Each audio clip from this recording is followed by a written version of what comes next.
Being a millionaire sounds like the best thing that can happen to you, doesn't it? First of all, student loans and debt are a thing of the past, and your financial security is not a concern. Then you can buy yourself anything you want, which is clearly a plus. Well, that is surely the case with many millionaires, but Marcel Amphoux is not one of them. Fame and glory weren't part of his dreams. All he wanted was love, which he eventually found. Although Marcel adored his wife, she was not the person she appeared to be. This Parisienne was hiding a very dark secret. Some people don't do things by halves and reinvent the term humility. It is rare to find this category of people because many are proud to wave this banner of the millionaire. Before we start, can we get this video to 1,000 likes? Please hit the like button and subscribe to the channel. However, in the case of Marcel Amphoux, he perfectly illustrates the category mentioned above. If we had the Humility Olympics, he'd pick up the gold medals like they were seashells on the beach. Marcel has lived much of his life in the French Alps, rarely leaving them unless he has to. His home was a simple wooden shack that lacked modern comforts such as running water and electricity, and honestly, that would be heartbreaking for us. Despite his dubious appearance, Marcel owned huge tracts of land in the very lucrative Alps, located near the village of Saint-Pierre. The region was a haven for tourism and a major center for investment, and several resorts and ski systems had been set up to meet demand. This caused land prices to rise drastically, further increasing Marcel's net worth. However, unlike his neighbors, Marcel decided to build a few houses and rent them out for an indefinite period. Even with his growing fortune, the old man never changed and continued to live a simple and humble life. At that time, Marcel was surely one of the richest people in the region, and building a seaside resort would have brought him a lot of money, but he had other plans. Despite his rather thrifty spending habits and reclusive lifestyle, the old man was very generous with those close to him. He decided to build cabins on his private land for his friends and family.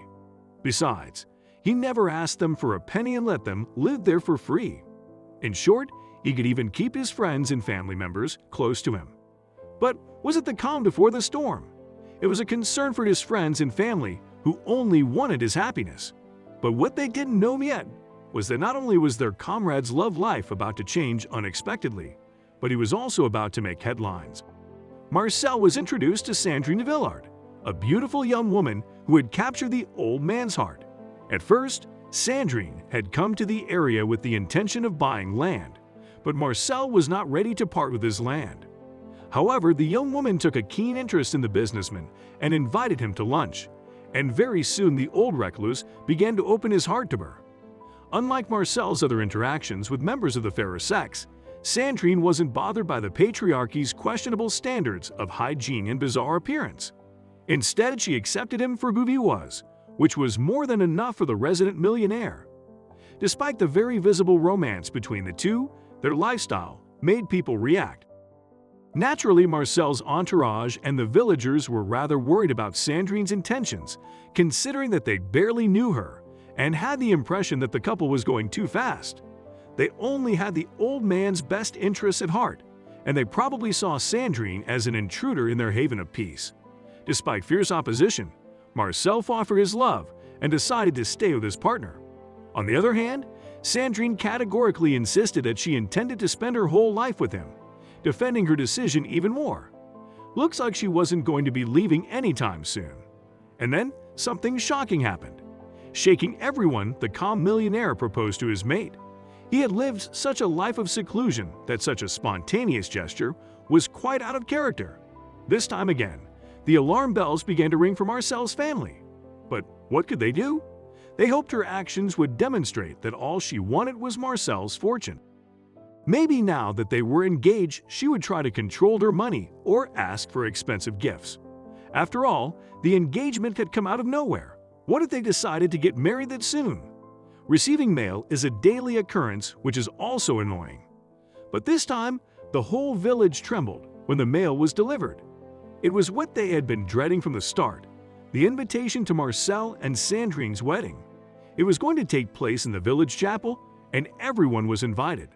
The days passed, and there were many preparations.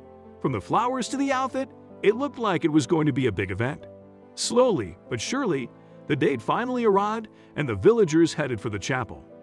Despite the efforts of the majority of diners to keep their emotions in check, some were not so discreet.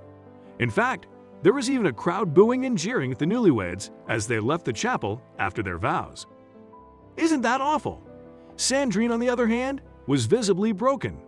It was clear that people considered her an enemy, and she couldn't help it.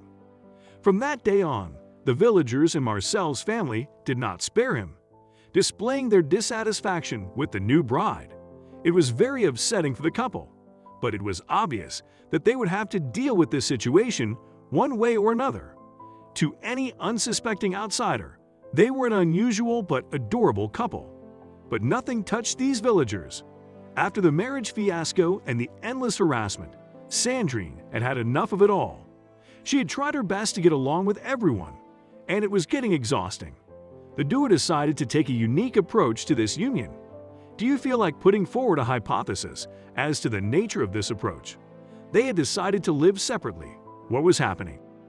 Sandrine intended to return to Paris and Marcel would stay here, in his village. When questioned, they simply replied that it was easy for them since Sandrine had to take care of her business in Paris, and Marcel had to keep an eye on his land. Besides, she was ready to jump on a plane whenever Marcel needed her, so distance was not a concern. The villagers hoped that was the case because they were married now. After all, they wanted Marcel to be happy. Despite the busy businesswoman's explanation, the locals were still convinced that she left to avoid Marcel's hermit life. A year later, while Sandrine was visiting Marcel, they went out with friends of Sandrine. They treated it like a road trip, and it was a very pleasant ride until it took a sinister turn. The driver lost control of the vehicle, and in a second, their lives changed. On impact, Marcel had already left this world and Sandrine was now a widow. It was terrible, and the word is weak, and when people heard the news, the whole village wept and mourned this man loved by all. Once the first shock passed and the pain began to subside, the crowds coped with the situation in a different way. They even went so far as to accuse Sandrine of murder. After the disastrous ceremony, another about-face was being prepared. A distraught Sandrine made an announcement that silenced all rumors. She asserted that she was the sole heir to the millionaire's fortune, which was not to the liking of the audience present. She added that she wanted to evict the residents and develop the land. Marcel himself had offered these lands to his family and friends. This news was a great shock to everyone present. She was disrespecting Marcel's wishes during his funeral. This was the straw that broke the camel's back, leading to a heated conflict between Marcel's parents and the widow. Unbeknownst to both parties, the situation was about to take an unexpected turn as the old man had left a few tricks in his bag. The lawyers advised the family that if Marcel had any doubts about his wife, he would have left some kind of warning for those who were dear to him. But no one remembered such a thing for Marcel. After hours of rummaging through Marcel's belongings in this cabinet he loved, they found a handwritten document. Was this the shocking will that Sandrine was talking about? It was a will, but it didn't contain anything Sandrine had supposedly seen and read. Apparently, before his untimely passing, the shrewd businessman had changed his will. First of all, his entire fortune went to his nephew. The tenants who lived on his lands would also get full legal rights to those properties. All of his possessions would go to his family, and each of them, including his friends, could keep the cabins he had built for them. It was the ultimate gift, and everyone had tears in their eyes, remembering what a humble and kind soul Marcel had been.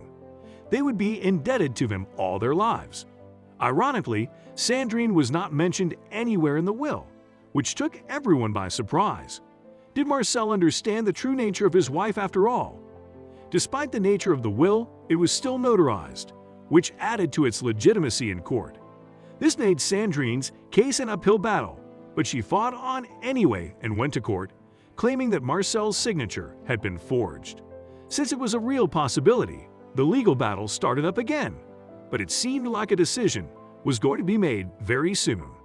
However, his luck had run out, and when the gavel fell in 2016, the judge declared that the legitimacy of the will had to be respected. This only meant one thing. Nothing had been left to Sandrine the widow, and the suspicions of the villagers had been confirmed. We wonder why Marcel didn't disconcert Sandrine earlier. Maybe he also had a penchant for the melodramatic, and such a revelation after so long would do even more damage. The return home must have been very bitter for the intriguing diamond digger.